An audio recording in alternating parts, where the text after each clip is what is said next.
Ils vont donc, le prophète Zacharie a dit, ils tourneront les regards vers moi, celui qu'ils ont percé. C'est très clair, hein, c'est Jésus qui parle. Ils tourneront les regards vers moi, celui qu'ils ont percé. Voilà. Vous pouvez vérifier tout ça dans Zacharie 12, 13, 14. Mais chez vous tout seul. Et oui, parce qu'on n'a pas le droit de se réunir. Alors, voilà. Donc, Attends, Zacharie combien? 12, 13, 14. Merci. Donc, je continue le psaume 97, verset 3. Un feu marche devant lui et embrase ses adversaires alentour. Verset 4. Ses éclairs illuminent le monde, la terre le voit et tremble. La terre le voit. Comment elle peut le voir, la terre? Eh bien, la Bible dit que tout œil, donc tout à l'heure j'ai dit, les Juifs le verront, mais aussi tout œil le verra. C'est-à-dire tous les habitants de la terre vont voir le Seigneur Jésus revenir sur la terre sur son cheval blanc. Amen. Eh bien, comment il va faire? Je ne sais pas exactement, mais pour que tout le monde le voie, il faudra qu'il fasse le tour de la terre, évidemment, plusieurs fois. Dans le ciel, hein. Et suite à ça, le prophète Zacharie explique que il va revenir en Israël, à Jérusalem, descendre, poser ses pieds sur le mont des Oliviers. C'est là, il est parti du mont des Oliviers, hein. Vous vous souvenez? Acte 1. Il est parti du mont des Oliviers, il est monté en l'air. Et les apôtres étaient là, la tête levée. Et il y a un ange qui vient, il leur dit, pourquoi vous regardez en l'air comme ça? Celui que vous avez vu en partant en l'air reviendra de la même manière. Donc, le moment même où ses pieds se posent sur les monts des Oliviers, la montagne va se fendre en deux et s'ouvrir et former une vallée à l'intérieur. Donc, ça, c'est écrit dans Zacharie. Et il va établir le règne messianique qui dure 1000 ans. Un règne de paix, de justice. Il y a énormément de prophéties là-dessus, sur le règne messianique. Énormément. Dans l'Ancien Testament, dans les psaumes, dans les prophètes et aussi dans l'Apocalypse. Ces éclairs illuminent le monde, la terre le voit et tremble, les montagnes fondent comme de la cire devant l'Éternel, devant le Seigneur de toute la terre. Vous voyez, Jésus est appelé l'Éternel. Devant le Seigneur de toute la terre. Les cieux annoncent sa justice et tous les peuples voient sa gloire.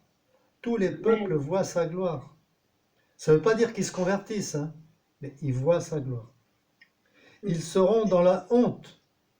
Pourquoi dans la honte? Dans la honte de leur péché. Tous ceux qui rendent un culte à une statue, ceux qui se félicitent des faux dieux, tous les dieux se prosternent devant lui. Tiens, alors ça c'est balèze, hein. Qu'est-ce que ça veut dire ça? D'abord, c'est quoi un dieu? Ça n'existe pas, évidemment. Les dieux n'existent pas. Les dieux, ce sont des idoles. Mais quand même, la Bible les appelle des dieux. Ah, si la Bible les appelle des dieux, c'est ça veut dire quelque chose. Eh bien, les dieux, ce sont des anges déchus, hein, c'est-à-dire des démons.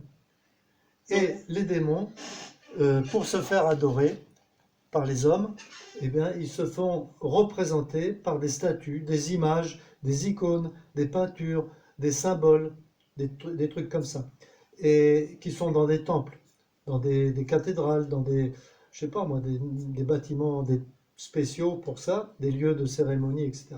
Et donc les hommes qui se prosternent devant ces idoles, en réalité, croyant adorer le Dieu représenté par cette idole, ils adorent des démons. Alors ça, vous pouvez le vérifier aussi, l'apôtre Paul l'explique dans 1 Corinthiens chapitre 10. Il dit que ceux qui sacrifient à des idoles, en réalité, ne sont pas en communion avec une idole, parce qu'une idole, ce n'est rien. Une idole, c'est juste de la matière. Par contre, Paul dit, ils sont en communion avec des démons. Vous vous rendez compte l'horreur que c'est? L'idolâtrie, c'est pas juste se mettre à genoux ou faire sa prière devant une statue de la Vierge. L'idolâtrie, c'est être en communion avec un démon. Bon, et la Bible, les prophètes et tout ça, et le psaume 93 appellent les démons, adorés par les hommes, ils appellent ça des dieux. Donc les dieux des hommes, les dieux des religions, se prosternent devant Jésus.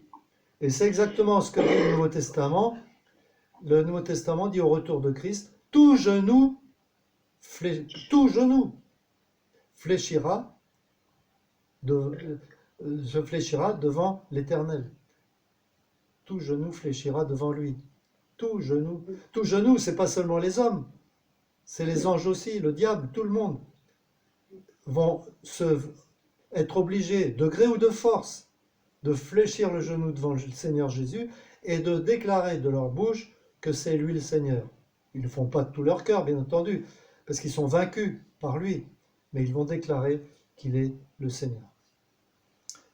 Voilà. Alors, ensuite, verset 8, si on l'entend et se réjouit, donc les Juifs fidèles qui se sont convertis, les filles de Juda sont dans l'allégresse, ben oui, parce qu'ils ont reçu leur Messie, à cause de tes jugements, ô Éternel. Car toi, Éternel, tu es le Très-Haut sur toute la terre, sur toute la terre. Tu es souverainement élevé au-dessus de tous les dieux. Vous voyez, tu es souverainement élevé au-dessus de tous les dieux. Vous qui aimez l'Éternel, haïssez le mal. On ne peut pas aimer Dieu et aimer le mal. Donc, nous sommes exhortés à haïr le péché. Tant que nous n'haïssons pas un péché, on ne peut pas être délivré. C'est impossible. C'est même pas la peine de demander pardon. Hein. C'est même pas la peine de dire Seigneur, délivre-moi. On devrait plutôt lui dire Seigneur, donne-moi de la haine pour ce péché. Et après, on se repent et on lui demande de nous délivrer. Donc ça, c'est très important. Et le proverbe dit, la crainte de l'Éternel, c'est la haine du mal. Donc le péché, c'est quelque chose d'horrible. Il n'y a pas de grand et de petit péché. Un petit péché, c'est quelque chose d'horrible, d'abominable, que nous devons haïr. Alors, il se trouve que malheureusement, on a des points faibles, quasiment tous, et les esprits tentateurs qui sont autour de nous, eh bien, ils essayent de nous faire chuter en nous prenant sur nos points faibles. Ben oui, ils ne vont pas nous prendre sur nos points forts. Si vous n'avez pas de problème avec l'alcool, par exemple, ils ne vont pas vous dire, bah tiens, tu devrais boire un canon, un coup à boire, tu devrais aller au bistrot boire un coup. Il ne va pas te dire ça, puisque ça ne marche pas. Par contre, si tu as un problème, par exemple, avec la convoitise charnelle, ou si tu as un problème avec la jalousie, ou si tu as un problème avec l'orgueil, eh bien, salut Olivier. Il arrive à la fin. Eh bien, hello les amis, bonjour. Bonjour. Je suis un peu en retard, oui.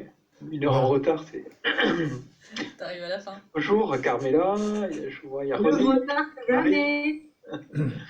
il y a Marie-Madeleine. Non, C'est organisé par Pierre, ouais. c'est ça. ouais, voilà. Là, c'est moi qui organise, mais la prochaine fois, ce serait bien que ce soit l'un de vous. Ah. Voilà, alors, regardez, verset 80, psaume 17, psaume 97, verset 10. Vous qui aimez l'Éternel, haïssez le mal, il garde les âmes de ses fidèles. Fidèle. Est-ce que vous êtes un fidèle? Est-ce que tu es un fidèle du Seigneur? Bien sûr que oui, sinon tu ne serais pas là. Eh bien, il garde quoi? Nos âmes. Nos âmes. Voilà. Et si vous êtes à tendance émotive, bon, il vous garde, même dans vos émotions. Si vous êtes à tendance intellectuelle, il vous garde aussi dans vos pensées. Donc, quelle que soit votre tendance ou vos états d'âme, il nous garde. C'est écrit ici. Est-ce que vous le croyez? Si vous le croyez, il le fait. Si vous ne le croyez pas, il ne le fait pas. Si vous ne croyez pas à cette promesse, eh bien, vous allez avoir des problèmes dans votre âme. C'est sûr. Donc, nous sommes exhortés à faire confiance à la parole de Dieu. Dieu Amen. veille sur les âmes de ses fidèles. Ouais. Il les délivre de la main des méchants. Oui, c'est la suite. Hein. Il les délivre de la main des méchants. Les méchants, quel pouvoir ils ont sur nous? Ils n'ont pas de pouvoir. Les démons, quel pouvoir ils ont? Aucun. Le diable, quel pouvoir il a sur nous? Aucun. Il ne peut même pas nous faire tomber un cheveu de la tête. Par contre, attention, ils peuvent nous tenter. Vous comprenez la différence entre nous faire du mal et nous tenter. La tentation, c'est une invitation à faire le mal. Donc, mais on n'est pas obligé de céder à la tentation. Hein. On devrait normalement les rejeter, les tentations. Pour ça, il faut les identifier et puis être vraiment vigilant. Bon, il se peut qu'on se fasse avoir de temps en temps, et donc dans ce cas-là, on se repent tout de suite. Et le sang de Christ nous purifie Oui, de là, tout péché. oui. Voilà. Verset 11. La lumière est semée pour le juste. Et oui, la lumière, c'est Christ. Hein. La lumière est semée pour le juste.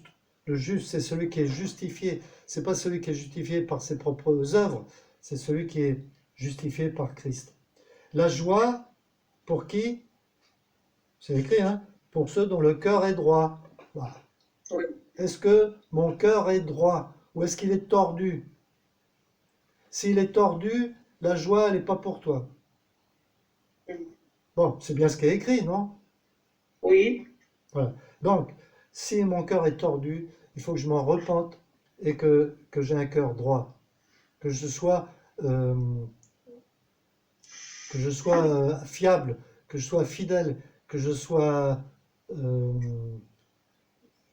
Dévoué. dévoué, que je sois fervent. Voilà.